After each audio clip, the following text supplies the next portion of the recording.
எப்படி இந்த கருவுறுதல் நடக்குது அப்படின்றத நம்ம பார்க்கலாம். முதல்ல கருமுட்டைகள் எப்படி வருது இந்த படத்தில் பார்க்குறோம்.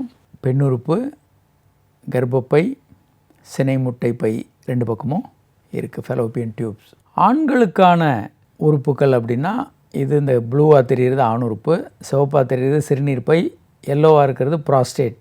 ஸோ விந்து பைகள் கீழே இருக்குது. விந்து பைகள்லேருந்து விந்து உற்பத்தி ஆகி ப்ராஸ்டேட் கிட்ட போய் இணைந்து சிறுநீர் தாரை வழியாக வெளியே வரும். எப்போ ஒரு தம்பதிகளுக்கு குழந்தையின்மை அப்படின்னு நம்ம சொல்கிறோம்? 6ல் ஒரு தம்பதியினர் 1 வருடம் ரெகுலராக தாம்பத்திய உறவு இருந்தும் கருத்தரிக்காமல் இருக்கிறத குழந்தையின்மை அப்படின்னு சொல்கிறோம். என்னென்ன காரணங்கள்? பெண்களுக்கான காரணம் ஒரு 30%, ஆண்களுக்கான காரணங்கள் ஒரு 30%. என்ன காரணம் என்றே புரியாமல் எல்லாம் நல்லா இருக்குது ஆனால் குழந்தை இல்லை, அன்னோன் இன்ஃபர்டிலிட்டின்னு சொல்லுவாங்க 10%. ஆண்களும் பெண்களும் சேர்ந்து பிரச்சனைகளோடு இருக்கிறது 30%.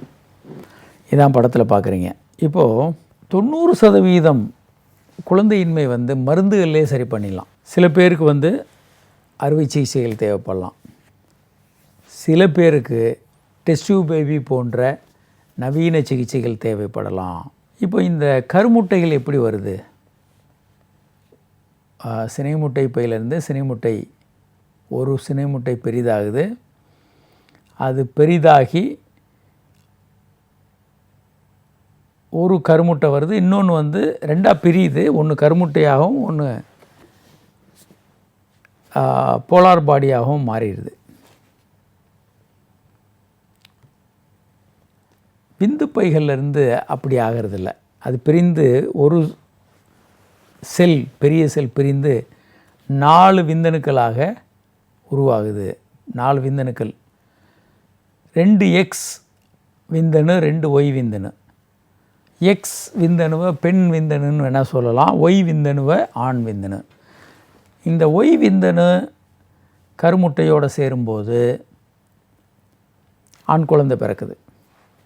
எக்ஸ் விந்தணு கருமுட்டையோடு சேரும்போது பெண் குழந்தை பிறக்குது. ஸோ ஒரு பெண் குழந்தை பெறும்போது ஆணா பெண்ணான்றது முடிவு பண்ணுறது பெண் அல்ல, ஆணுனுடைய விந்தணு தான் முடிவு பண்ணுது. ஆனாலும் கூட ஆண் குழந்தை பெண் குழந்தைன்னு பிரிக்கிறதுக்கான கருவிகள், டெக்னாலஜியெல்லாம் இந்தியாவில் இல்லை. ஸோ இது எப்படி நடக்குது? மூளையிலேருந்து ஹார்மோன்ஸ் சுரக்குது. சினை முட்டை பைக்கு வருது, FSH LH போன்ற ஹார்மோன்கள். அது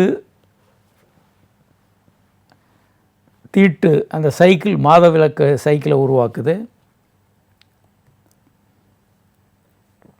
ஆண்களுக்கு அது விந்தணுக்களை உற்பத்தி பண்ணுது. கரு எப்படி உருவாகுது இந்த படத்தில் பார்ப்போம். ஒரு சினை முட்டை பையிலேருந்து ஒரு கரு வளர்ந்து வெடித்து வெளியே வருது. அப்போ தாம்பத்திய உறவில் ஈடுபட்டிங்கன்னா விந்து அணுக்கள் விந்து பையிலேருந்து விரைந்து வர்றதை நம்ம பார்க்குறோம். அது கருவோடு சேர்ந்து சினை முட்டையாக வருது. அது 2 செல்லாக மாறுது.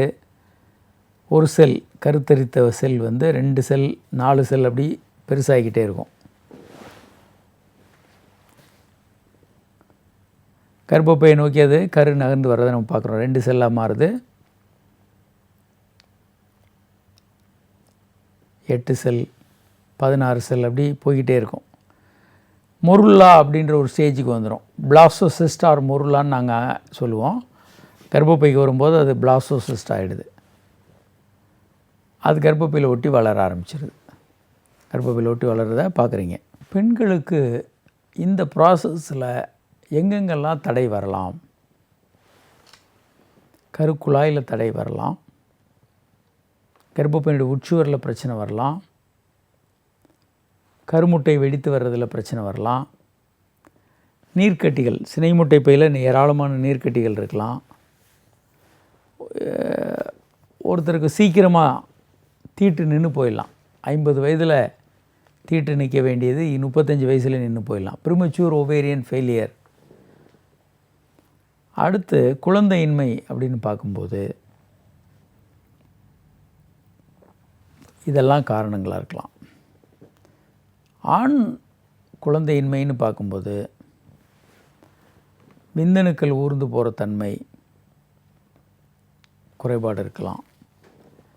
விந்து அணுக்களே எண்ணிக்கை குறைபாடு இருக்கலாம். விந்தணுக்களே இல்லாமல் இருக்கலாம். இந்த படத்தில் பார்க்குறீங்க, கருக்குழாய் அடைபட்டிருக்கு. அப்போது இந்த பக்கம் கருமுட்டை வந்தாலும் அது விந்தோடு சேர்ந்து கருவாக உருவாக முடியாது. இந்த கருமுட்டை ஏன் அடைபடுது?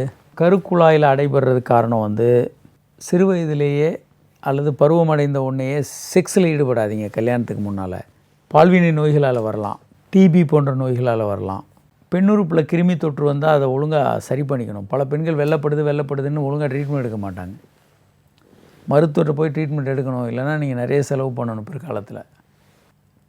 அடுத்து இப்போ படத்தில் பார்க்குறீங்க, கர்ப்பப்பையினுடைய உட்சுவர் அது இருக்க வேண்டிய இடத்தை தவிர மற்ற இடங்களையும் இருக்குது. கருக்குழாய், சினைமுட்டை பை, ஏராளமான இடங்கள் இருக்கிறத பார்க்குறோம். ஹார்மோன்கள் குறைபாடு வரலாம். மூளையிலேருந்து வர ஹார்மோன் ஓவரிக்கு வரக்கூடிய, சினைமுட்டை பைக்கு வரக்கூடிய ஹார்மோன் குறைவாக இருக்கலாம்.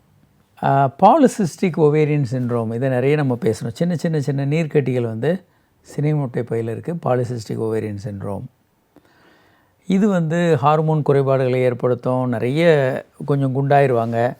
தேவையற்ற முடி, தாடி, மீசையெல்லாம் பெண்களுக்கு உருவாகும். மெதுவாக சின்ன அரும்பு மீசை மாதிரி இந்த இடங்களெல்லாம் நிறைய முடி வரலாம்.